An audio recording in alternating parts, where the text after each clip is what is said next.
Good afternoon, ladies and gentlemen. Thank you very much for tuning in to our first webinar series in the Sustainability Innovations hosted by Gobi Partners. Before we start, please allow me to introduce Gobi Partner to you guys a little bit. Gobi Partner is founded in 2002 and it is one of the longest standing venture capital firms with a pan-Asian presence across North Asia, South Asia, and ASEAN. Up to date, we have over 1.2 billion US dollar in asset under management, serving emerging and underserved markets around the world. Gobi Partner launched this Sustainability Innovation Series because now more than ever, everyone is looking ahead with sustainability firmly in mind.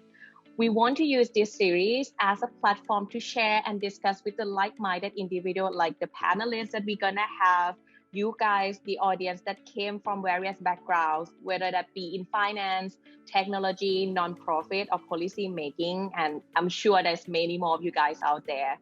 We want to discuss and learn with you about how ESG framework and sustainability investing concept have increased in its importance, how it has shaped and will continue to shape the way we work and the way we live today.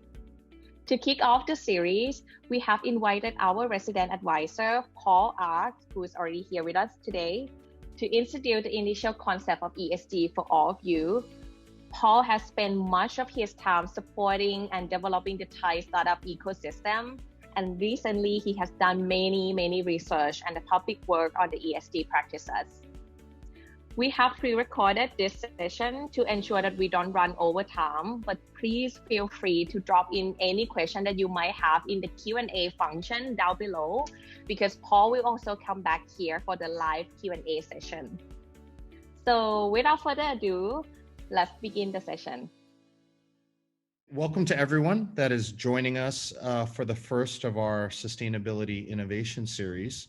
The purpose of this series is actually to introduce the concepts of sustainability and ESG to an audience that may only have passing or cursory knowledge of this.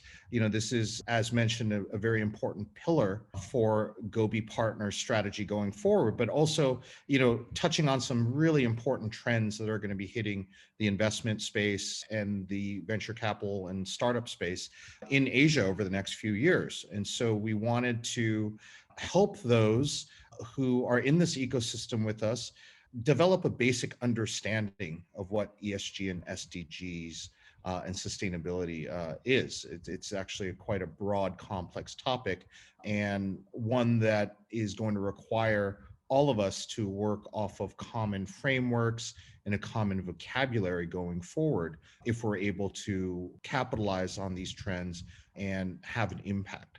So, again, welcome to the first of our webinars, ESG and SDGs, a guide to navigating good business practices in Asia. And I'd like to open up by discussing Black Swan events. And for those who are not familiar with the term, it is a concept that was developed by a statistician and economist by the name of Nassim Nicholas Taleb. And what Black Swan events are events where the statistical likelihood of occurrence is extremely low. So when people talk about once in a lifetime events or completely freak random occurrences, they're referring to Black Swan events. But what's particularly unique about these types of events is that Black Swan events refer to events where the impact is quite large, global repercussions, world impacting type of events. So we're talking about very large seismic type of events whose occurrence is statistically extremely low. And because of this, because of the big impact but extremely low occurrence, these types of events are difficult to plan or predict. So if we look at some of the Black Swan events that we might be familiar with, one obviously is the crisis that we're dealing with right now, this once in a century pandemic, COVID-19.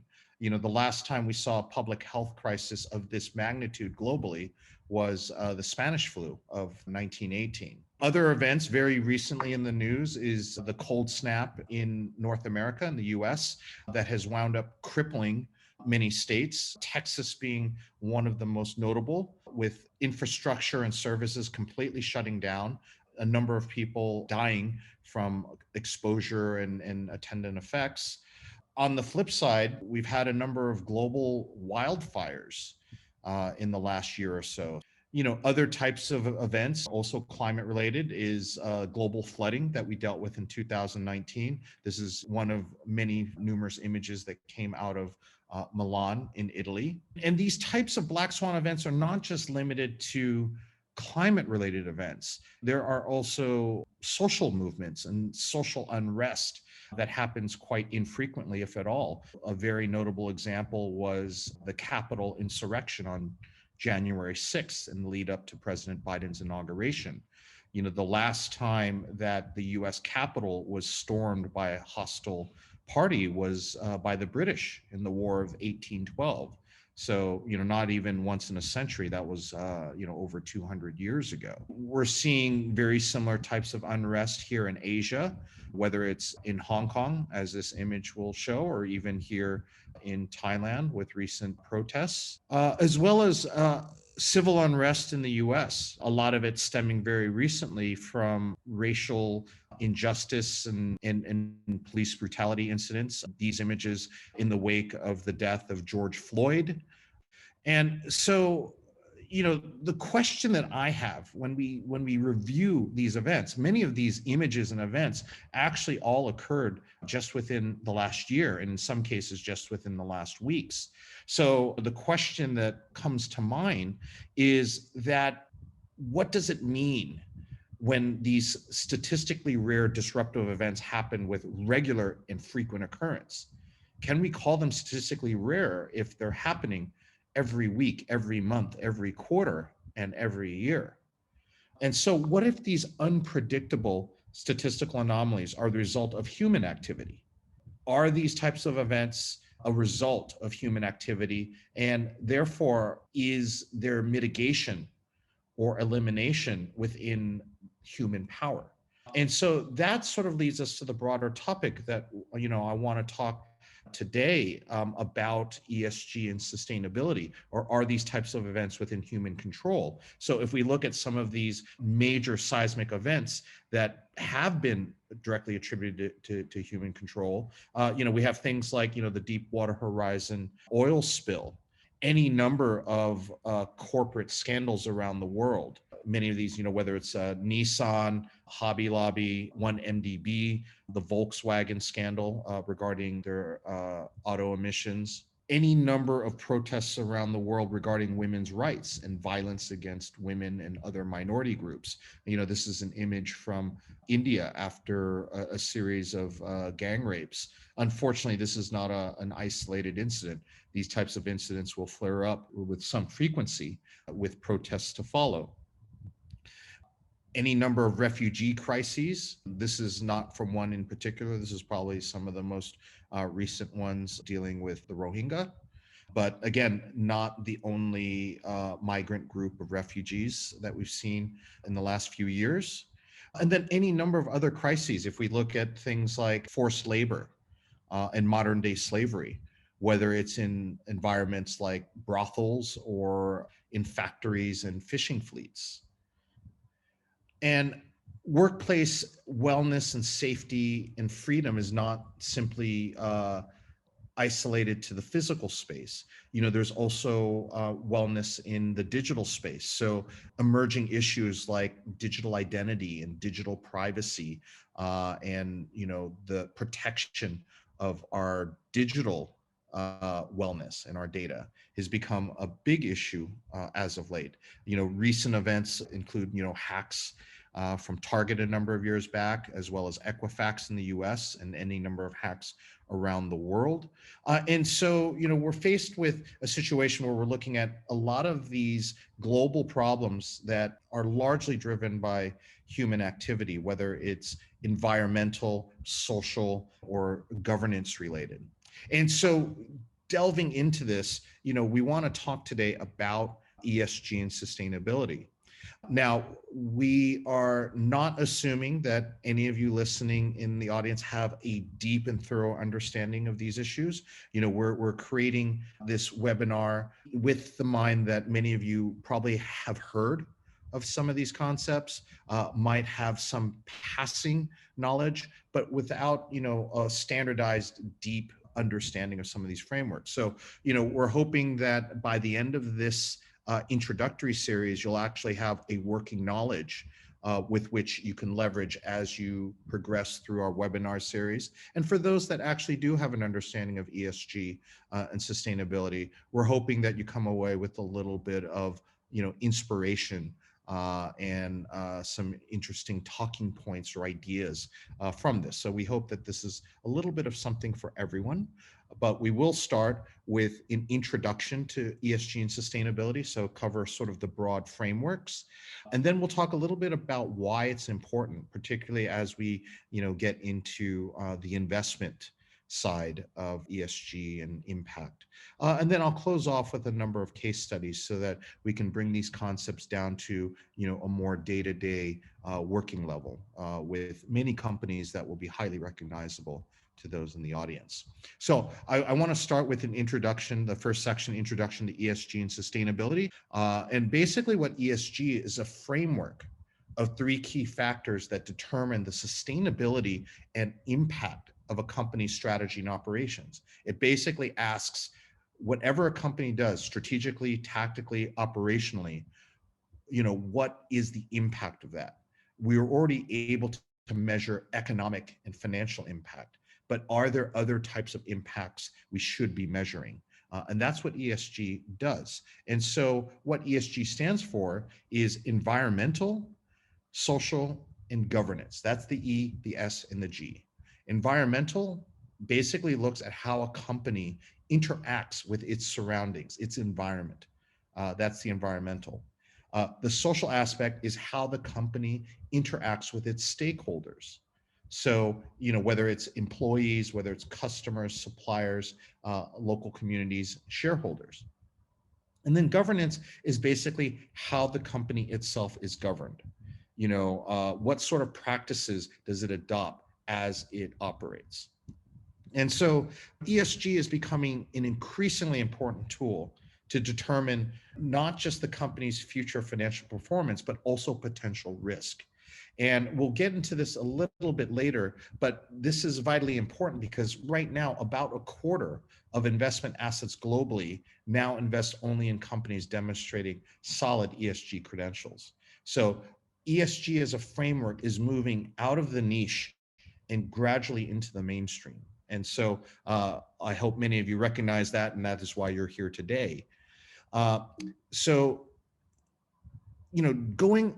Delving into some of the ESG factors, so you have a better idea of when we talk about environment, what sort of factors are we concerned about when we look at ESG and what a company is doing? Well, primarily we're concerned with a company's resource usage, its waste, and its emissions. And it could run the gamut from everything from, the types of impacts on pollution, what types of sustainable or unsustainable practices it might adopt, energy resources, what sort of carbon emissions and how they report. So it can, this is not a complete list, but this should give you an idea of some of the factors that a company will work on and that investors will look at when they assess just how much progress a company is making on the E of the ESG. If we look at social factors, things like shareholder engagement, worker safety, what kind of economic opportunities is a company providing its employees and stakeholders? So, if we delve a little bit deeper, it might look at, things like, does a company or its suppliers rely on child or slave labor? Is the company giving equal opportunities to women or minorities or those that might be physically disabled? Is the company adopting safe working practices? both a physical safe workspace, but also, protecting against people's information and data. So there's a number of factors that deal with, again, how the company interacts with people, whether they're people in the company or its stakeholders.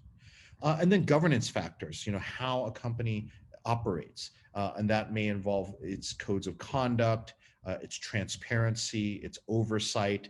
And that delves into details about, the roles of, maybe the chairman and the CEO and the board.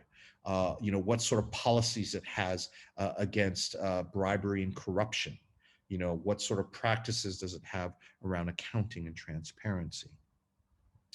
So what I'd like to do is discuss what is the difference between CSR and ESG. I will apologize for this slide because this slide seems to indicate that CSR and ESG are two sort of opposing types of concepts, which is actually not true. They're actually quite related, quite connected. In many ways, there's certain synergies. I just happen to really like the Avengers, so I thought this made for a very nice slide. But as many may be aware, CSR, or corporate social responsibility, is a program is largely, it's a public relations and employee motivation tool. CSR programs tend to be confined to that specific department. A lot of CSR activity may not impact operations elsewhere in the company, but it may involve activities that act on the values of the company, give the employees to sort of express their values through some CSR activities, and provides a very good press for the company. Company initiatives that have positive impact on stakeholders and communities. But these types of initiatives are largely self-regulated. So it is not required for the company to engage in these types of activities. And it's up to the company's discretion to decide what they want to report, when, and how. And so, one of the challenges of CSR is that there's also this danger of what's called impact washing or greenwashing. So basically, more focused on the perception of doing good than the results of actually doing good. So that's CSR.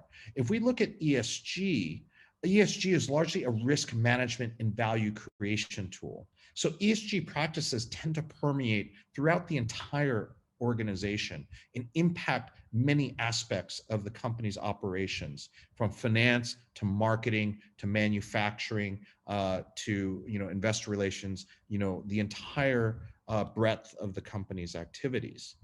ESG involves actively measuring the activities related to ESG so that you have precise measurements of and assessments of companies' action.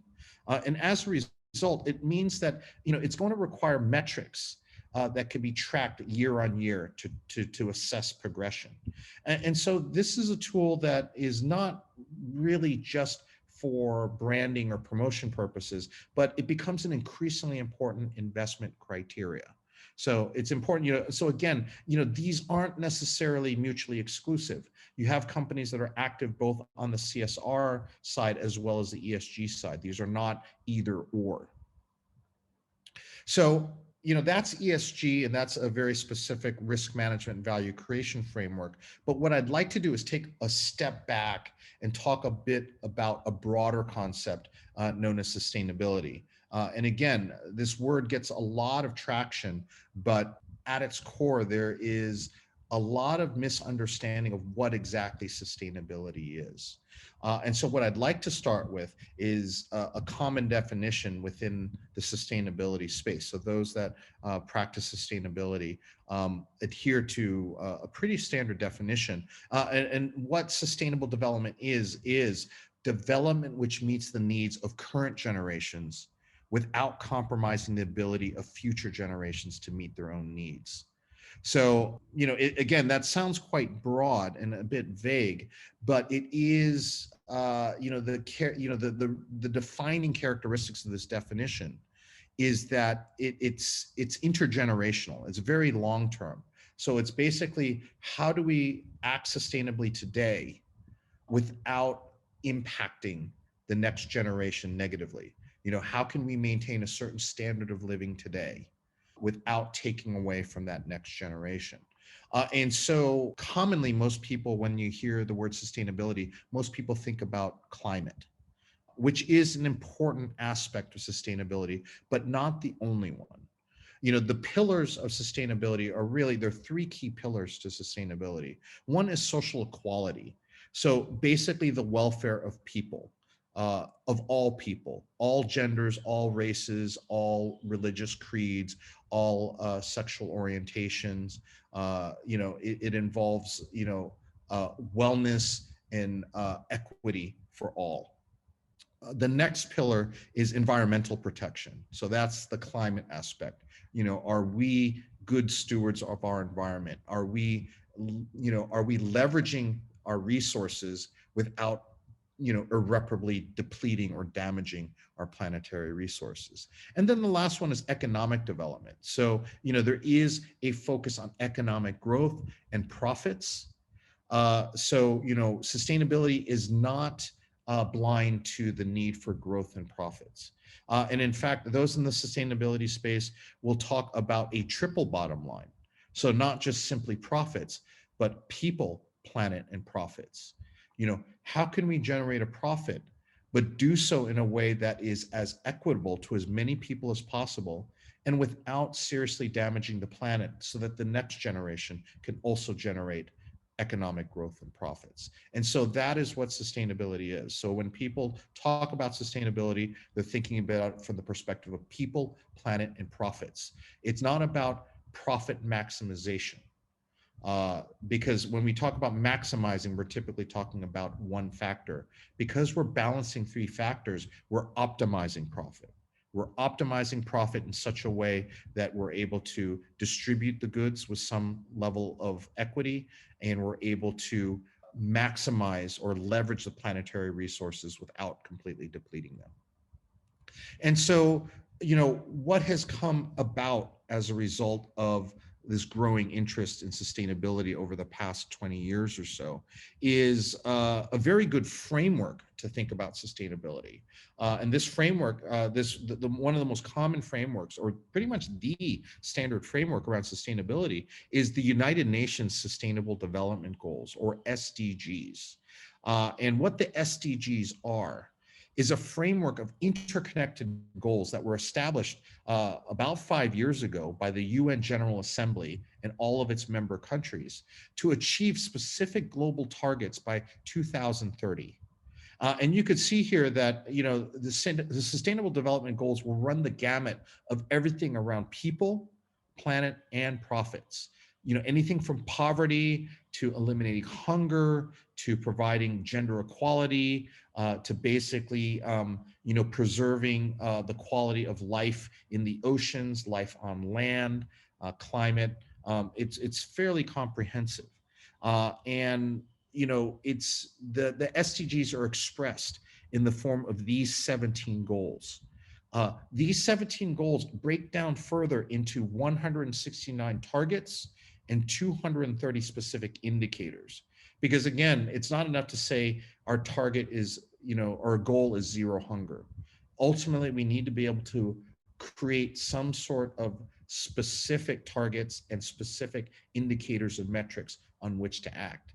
So to give you a little bit of an understanding or a flavor of what these might look like, I don't want to go into all of them because we could literally be here for hours. But if we look at SDG 7, affordable and clean energy. So the goal of SDG 7 is to ensure access to affordable, reliable, sustainable, and modern energy for all. That sounds great, very warm, fuzzy feeling. But how do we act towards that? Well, this specific SDG 7 actually has 3 targets. So for example, if we look at target 7.2, the second of these targets, that target is by 2030, increase substantially the share of renewable energy in the global energy mix. Okay, great. So we now have a specific target. How does that manifest? What sort of metric are we moving towards? Well, then there's that indicator. So this one has one indicator, and that is the renewable energy share of the total final energy consumption. So basically, of all the energy a country might consume, what percentage of that energy comes from renewable sources? So we're now moving towards an indicator that is specific and quantifiable. And again, you'll see that across the SDGs. Before I move on, it's probably important for me to indicate, to sort of point out that the SDGs, again, they were developed by the UN for its member nations. So, it's important to understand that the targets, the goals, targets, and indicators are largely macro.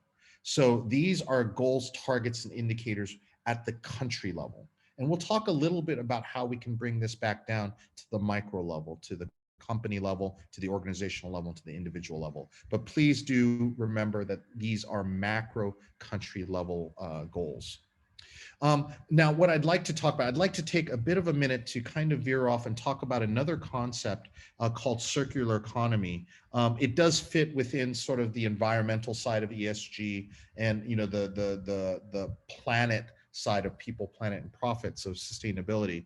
But I wanted to bring this up because this is a concept that is becoming increasingly talked about in Asia Pacific.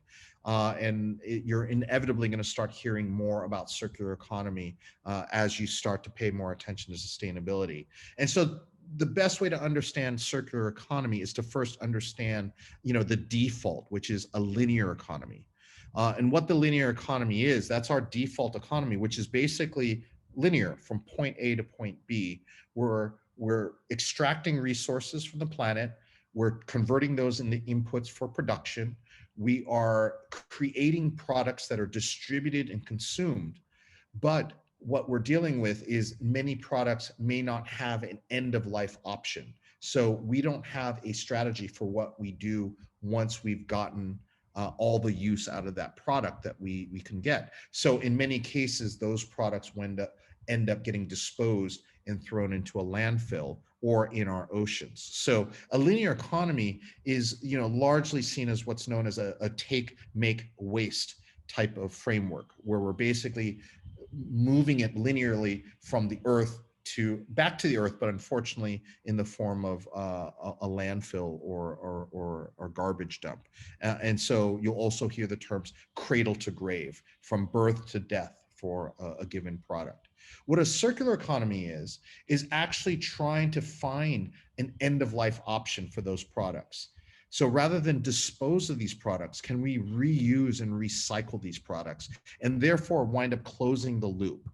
So that rather than having an ending to this cycle, we're basically reverting back to the beginning of the loop. So it's a cradle to cradle sort of framework where we're not just recycling and reusing products, but we're also looking at reducing the amount of input we need in the first place and the amount of waste that we eject throughout the process. So you're going to hear a lot about circular economy as you start getting into different concepts of sustainability, and particularly climate.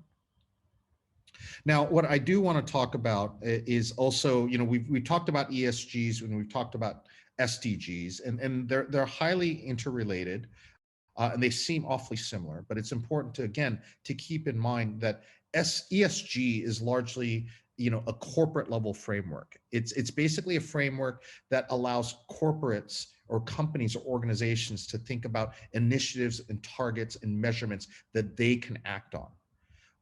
Whereas SDGs are more of a macro framework for countries. And so one of the big challenges is, how can we map company or organizational level initiatives to country level ones? So how is our company's energy usage contributing to country level goals?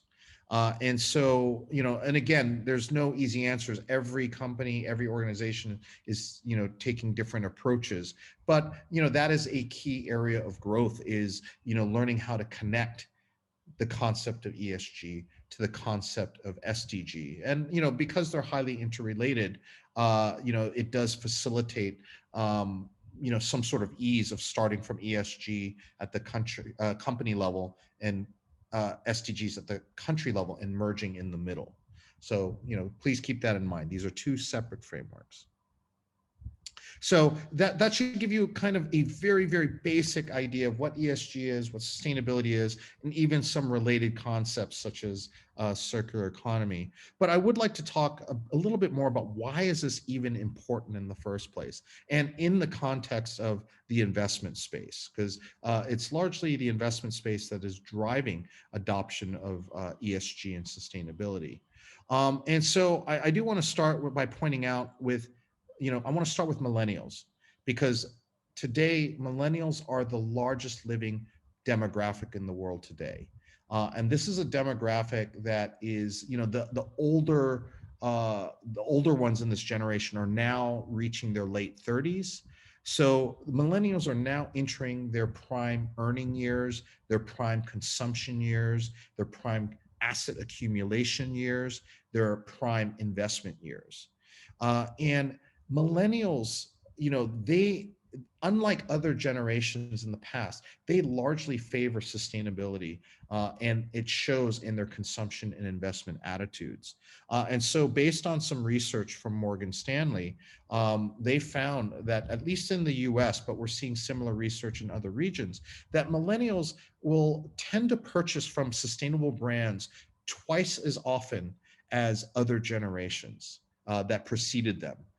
The ones that come after Gen Z, Gen Alpha, their patterns are actually highly similar to millennials. So, you're seeing, this new set of generations that have, very, very positive attitudes towards sustainability.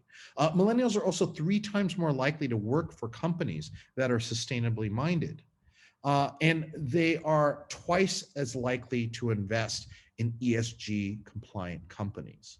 So you have a large demographic block that, adopts and embraces sustainability in a lot of its economic activities, whether it's purchases, who they work for, who they invest in. Their interest, the millennial interest in sustainable investing, is largely driven. Interest in sustainability is driven by millennials who very much believe that they can change the world through their economic activity. Investors are taking notice. And so, these two individuals, the one is Larry Fink, who is the CEO of BlackRock, which is the largest asset manager in the world, $7 trillion of assets under management. And Larry Fink, in 2020, in his annual letter to Fortune 500 CEOs, had said that ESG and sustainability are going to be some of the primary investment criteria, not just of BlackRock, but likely of the entire asset management industry in future years. And so it's going to become increasingly important for companies to start embracing ESG and sustainability if they want to access capital. The gentleman on the right is Dean Swenson, and he is the senior portfolio manager. He runs the University Endowment at Yale, which is a $32 billion university endowment, the second largest after Harvard. And last year, he had basically informed the 70 asset management firms that manage Yale's money, saying that going forward, their performance and the allocation of funds that they will manage is not just dependent on financial performance and investment performance, but also on their progress in hiring, training, and elevating women and minorities in investment teams. So, this is a large, powerful university endowment that has made, social equity an important KPI in how it awards business. And now, what's quite important is that David Swenson is highly influential in the world of university endowments.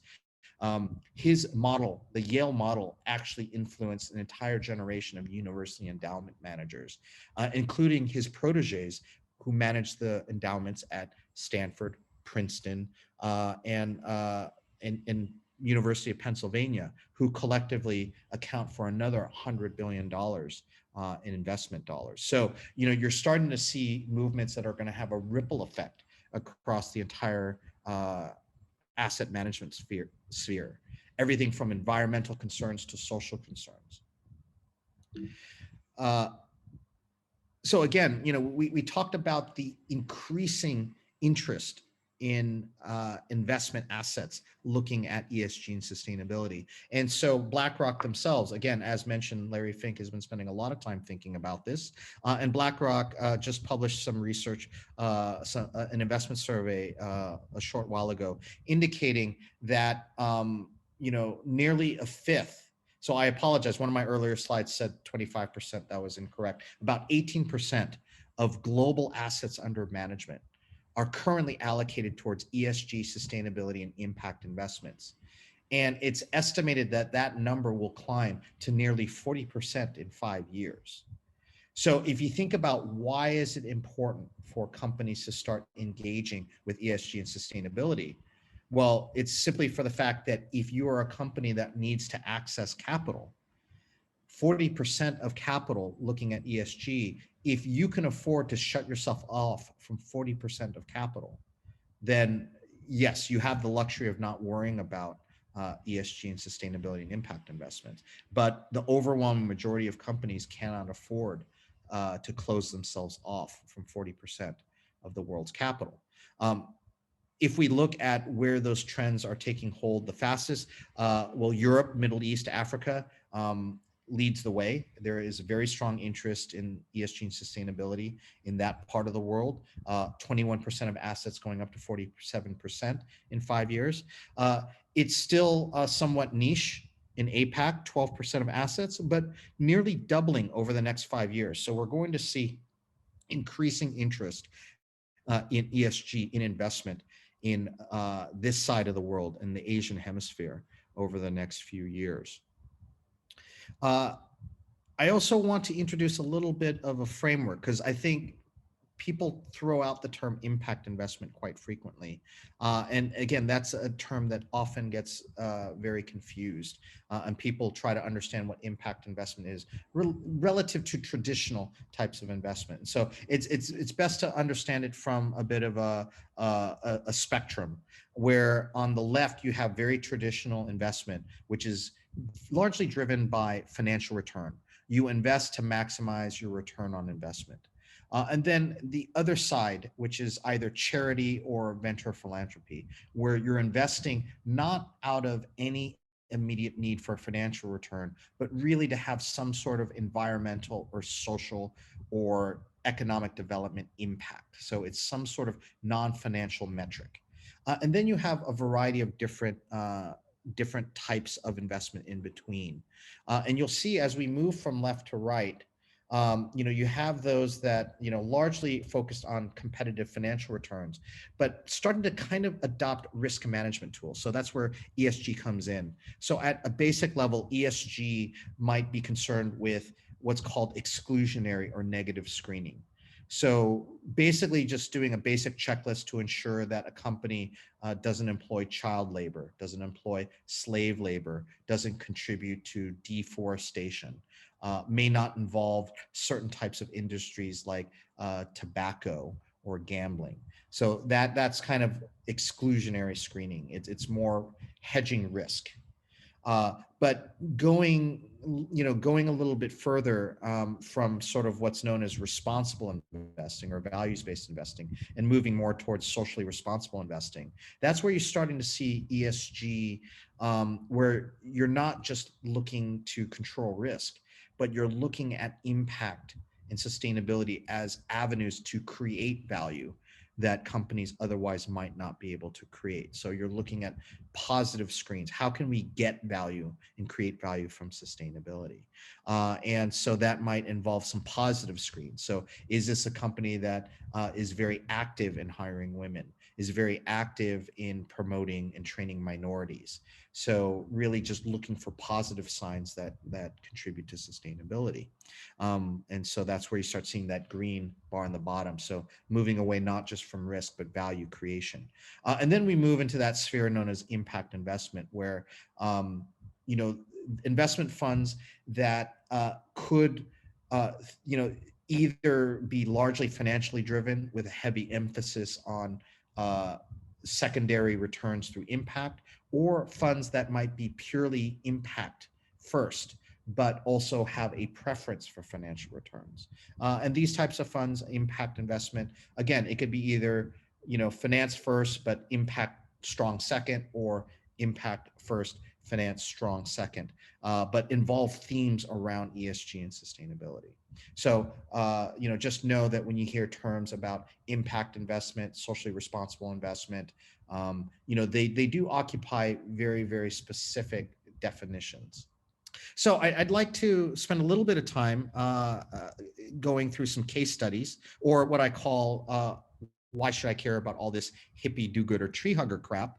And it's because largely many of the companies that we are familiar with day in and day out are taking notice of this millennial trend and preference towards sustainability, and we're seeing it impact our everyday products and services. And so we are all touching sustainability, even if we may not realize it. So again, we already talked about what some financial institutions such as BlackRock and Yale are doing. But what's quite interesting is, you see mainstream financial institutions like Goldman Sachs spend some time looking at sustainability issues. Most notably, they had indicated that in 2020, they would no longer take companies public unless they have at least one diverse member on the board of directors, whether it's a woman or a person of color. And as of middle of 2021, there has to be a minimum of 2 diverse boards of directors. Now, again, that is widely seen as the right thing to do and a good thing to do, but they were motivated economically as well. What Goldman Sachs observed is that companies that had boards that lacked diversity would see an average stock price increase of about 13% 12 months after IPO, versus companies that had diverse boards would see a 44% price increase 12 months after IPO. So for Goldman Sachs, they saw that diversity makes economic sense. Starbucks, constantly looking at initiatives around diversity. They have announced that they're going to become resource positive by 2030, meaning that they will be contributing more to planetary resources rather than extracting. They want to be net positive by 2020. They want to give back to the planet more than they take. They recently, last year, hired their first chief sustainability officer. They've introduced plant-based protein options on their menus through partnerships with like Impossible Foods, Beyond Meat, Oatly, Omnipork. They've been a leader in providing, superior healthcare benefits, not just to their employees, but also to spouses, to part-time employees, to domestic partners. And as a result, they've been able to tap capital markets at favorable costs of capital. They have raised $2.8 billion in sustainability bonds at favorable cost of capital over the last few years. So again, doing good has done well for them. Amazon has recently announced that they would go carbon neutral by 2040. Amazon also formed a $2 billion fund to invest in technologies around climate and greenhouse gas emissions. And Jeff Bezos himself has earmarked $10 billion of his own wealth to an Earth fund to provide grants to fight climate change. Apple, same thing. They've announced they're going to be carbon neutral by 2030.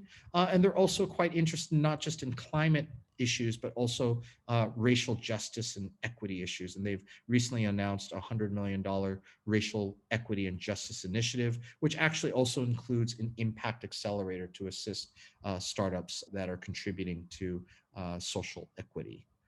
It's not limited to just tech and FMCG brands. Prada has established a racial diversity and inclusion council in the wake of certain racially insensitive initiatives and products and campaigns. Universities are also very active in the space. The London School of Economics and Political Science has announced that they will go carbon neutral in 5 years. They are actively tracking and measuring their environmental impact. Their campus is either moving towards or now completely 100% powered from renewable energy. They're integrating sustainability into their university curriculum. And even food service on campus has they've banned beef and they've introduced plant-based protein options.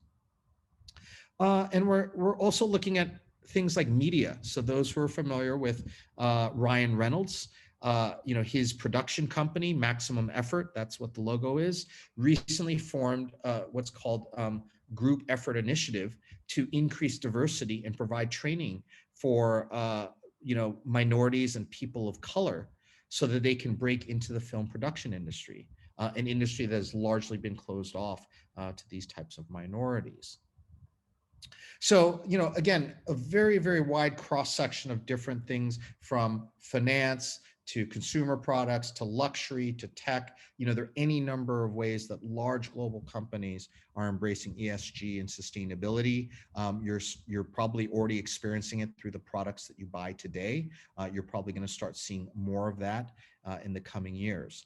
So what I'd like to do is leave off with a few parting thoughts to take away from the session as you begin your own ESG and sustainability journey, and hopefully as you continue with us in our innovation series. One, I just want to share a couple of kind of overarching lessons around ESG and sustainability.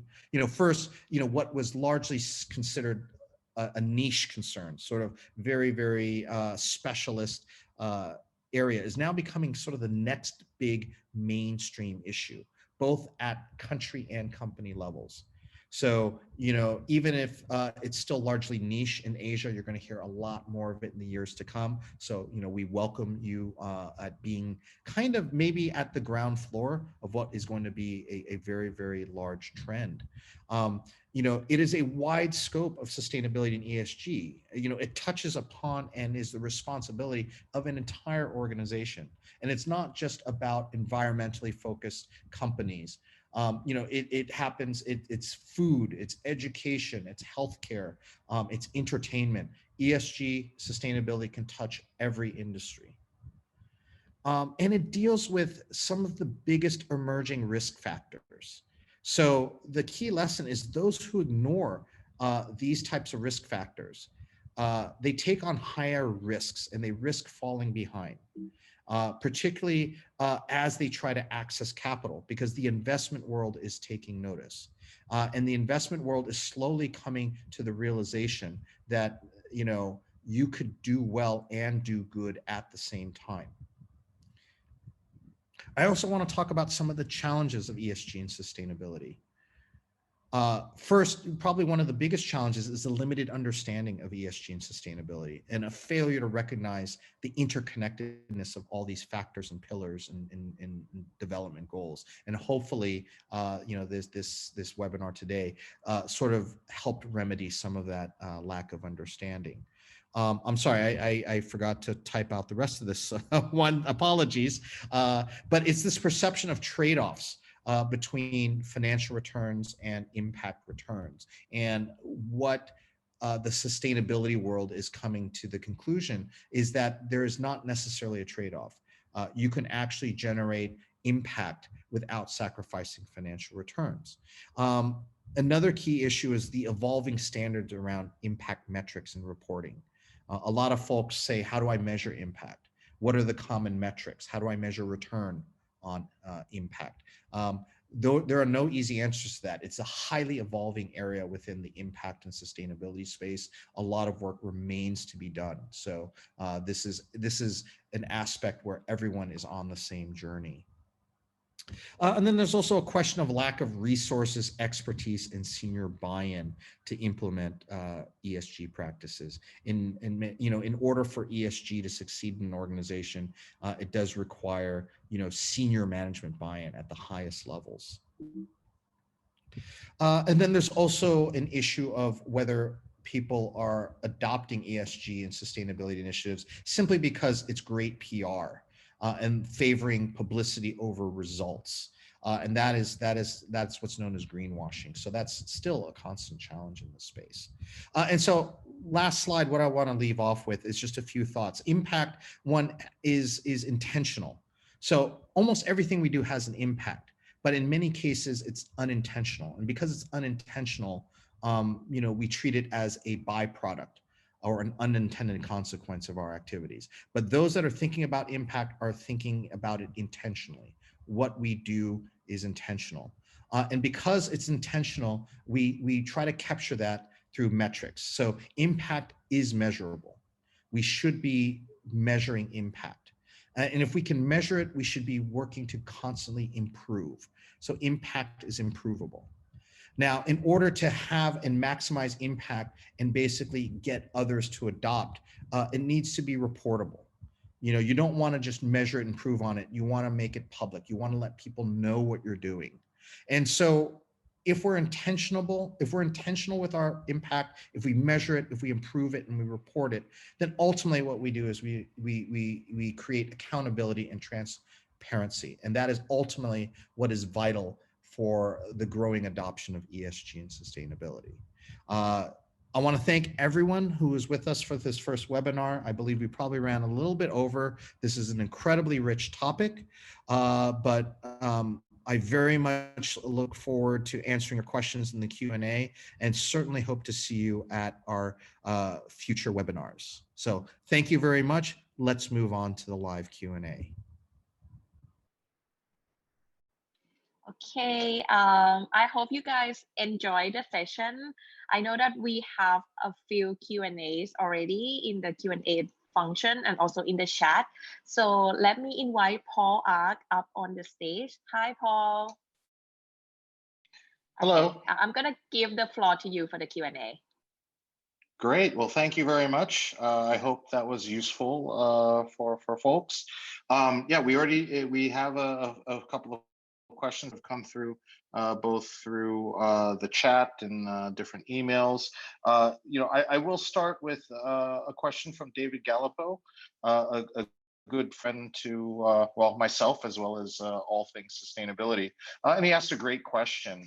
He asked, do I think that Larry Fink of BlackRock is serious, as only 2.5% of BlackRock's investments are classified as sustainable, or is he acting as a market maker to appease shareholders?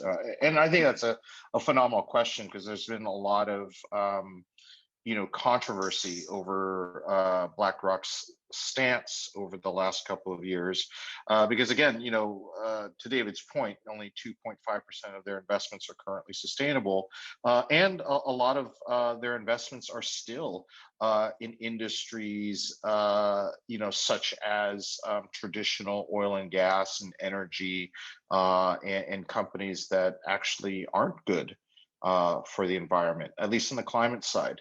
And so, I think that's a great question. I don't know if there's a definitive answer. I think time will tell.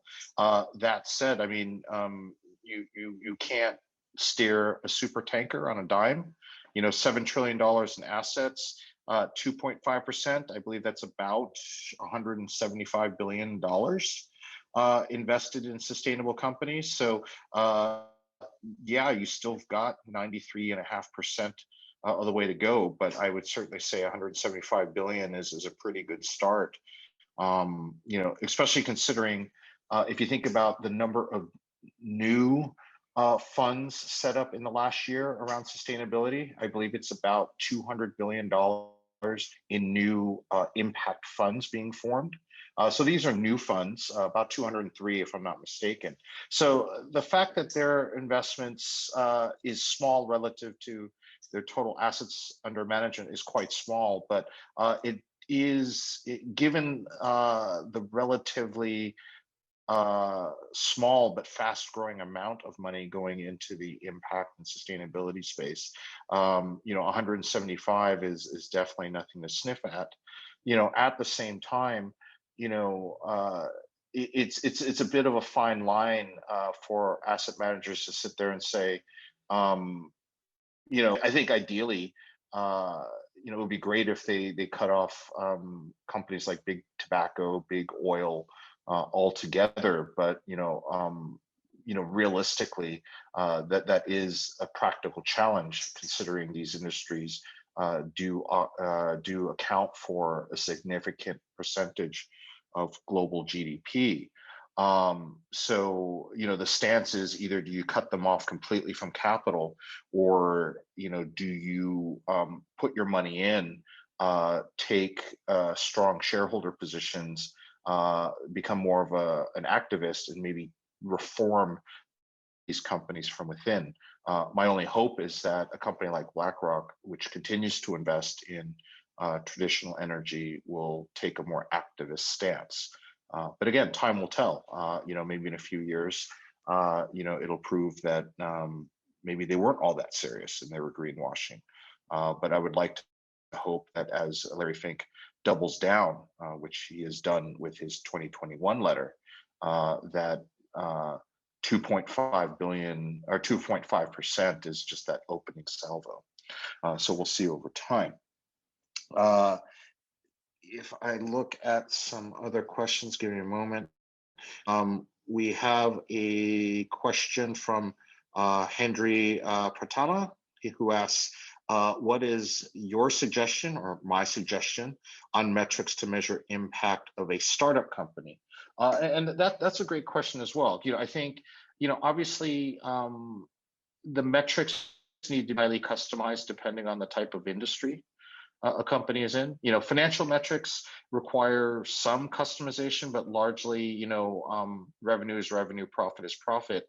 But once you start getting into non-financial metrics, then those types of metrics will largely depend on the type of company you produce.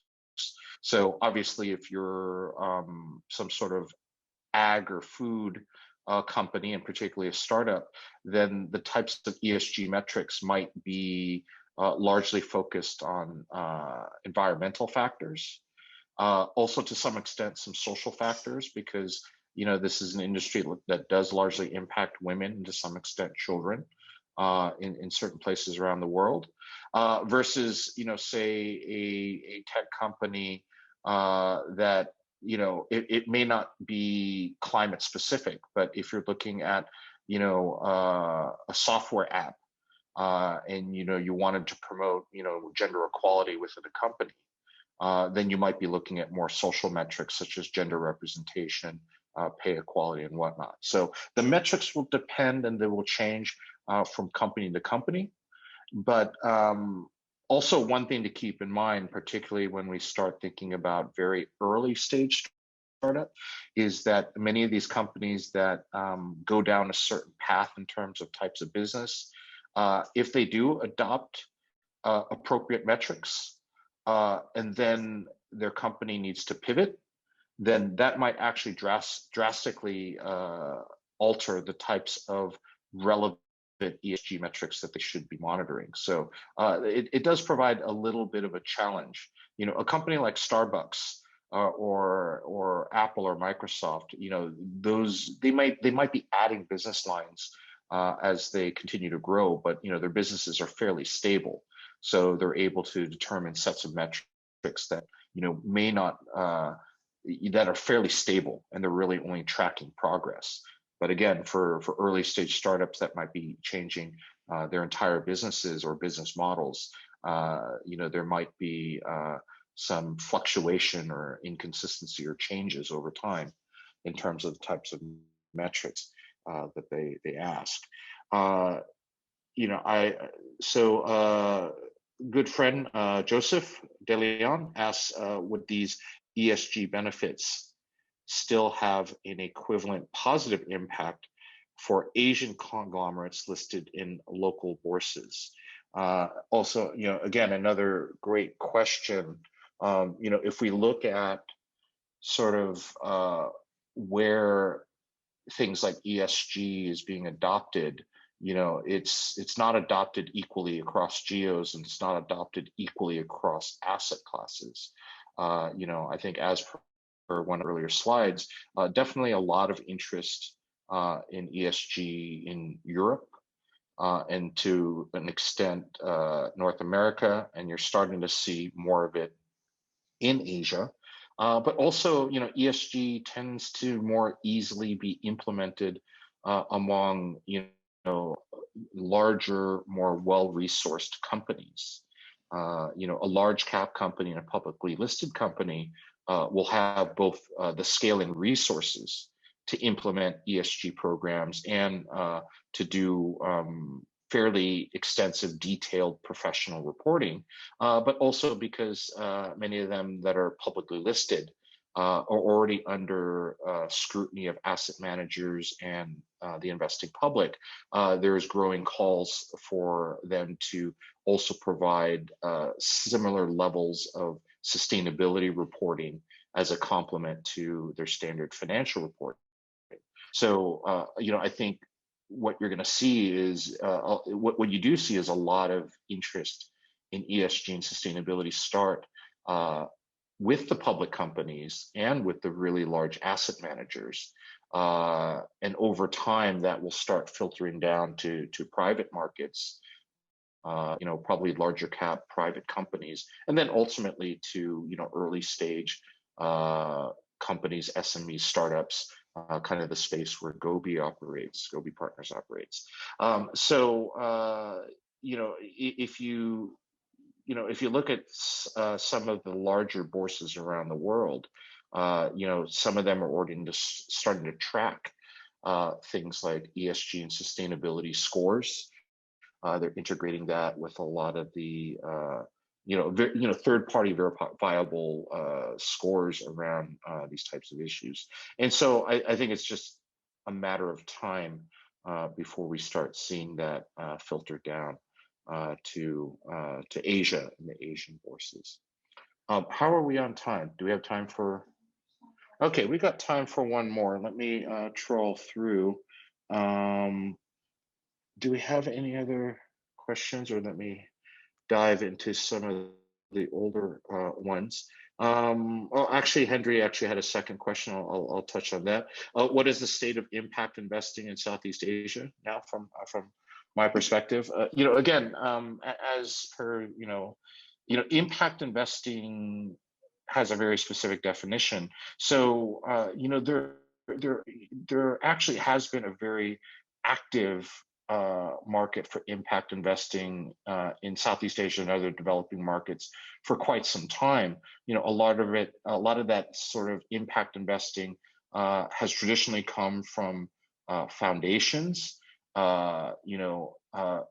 venture philanthropy and impact specific funds. To some extent, a lot of that has largely been more impact return driven rather than financially driven. So many of these types of funds whose mission is to create a non-financial impact, whether it's education, improving education, extending financial credit to the underbanked, reducing prison recidivism, all sorts of social impact issues, with the hope that at the very least these programs are at least making back their capital, and then to the extent that they generate a return, great. But kind of what we're starting to see is SDG and sustainability filter into traditional forms of investment. So private equity, venture capital, ultimately leading to interest on public bourses. So, again, that's growing. It's going to take some time. But, the one thing to keep in mind, probably the only thing I can say with absolute positivity, is that it is increasing. Whether we hit kind of that hockey stick inflection point where folks will start talking about it in a big way remains to be seen. But I will say that given these black swan events, particularly things like COVID-19 and some of these big climate impacts and disasters that we've seen across the region in the last couple of years, I think it's a pretty good bet that these types of disasters are sort of accelerating thinking around these types of problems, the impacts they're having, and solutions to mitigate future problems. So from my personal perspective, I only feel that interest in ESG and sustainability is going to accelerate over time. I think we're kind of running towards the end of our session. I do see a couple other questions, particularly from David, but I'm just going to say, David, we should definitely catch up over lunch again and we can talk about it some more. Anyone else? I see quite a lot of familiar names in the audience as well. Would love to catch up with you on social media or coffee or lunch or whatever, and we can talk some more about it. But I'd like to hand it back to Blawan, who will tell us a little bit more about some of the other things that are coming up on our schedule. So Blawan, back to you. Thank you very much, Paul, and thank you very much for all the panelists. So like Paul just said, if you have any question, feel free to link up with Paul on LinkedIn. His name is Paul Art. And then I think before we say goodbye, I want to show you some of our upcoming webinars. So in the next Tuesday, 2nd of March, 2 p.m. Bangkok time, please tune in if you are interested to know more about agri-tech and food tech in Thailand. We have the webinar called The Next Green Revolution. So I hope to see all you guys there. Thank you very much for today. Bye-bye.